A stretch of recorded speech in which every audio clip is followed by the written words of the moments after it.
فينا بالفطرة، مش بنصطنعه ولا بنتعلمه، ده احنا كده بنتولد بيه، وبالذات المصريين. مش بس اللي بياخد هو اللي بيبقى سعيد، بجد اللي بيدي بيبقى في قمة السعادة.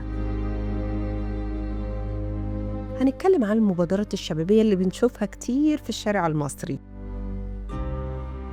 المدارس الثانويه حست بفكره التطوع وفكره ان انت تكون مبادر وفكره الايثار، دي كلها حاجات وقيم اتعلمناها. القيم دي اتنقلت بالتبعيه لمجتمعنا. 55,000 مؤسسة مجتمع مدني في 27 محافظة، يعني انت قادر بكل قوة ان انت ترفع العوز عن المواطن المحتاج. في ايمان مهم جدا من مؤسسات الدوله بفكره المبادرات. انا شفت بعيني جمعيات اهلية شايلة قرى كاملة.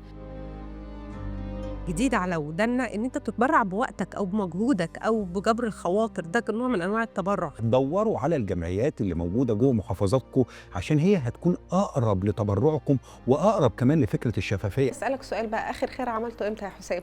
النهارده والله، بس يعني خلي في ايد الشمال ما تعرفش الخير اللي عملته مين. السلوك الطيب عدوى. انتظرونا كله في الرصيد على منصه تويتر. كله في الرصيد على تويتر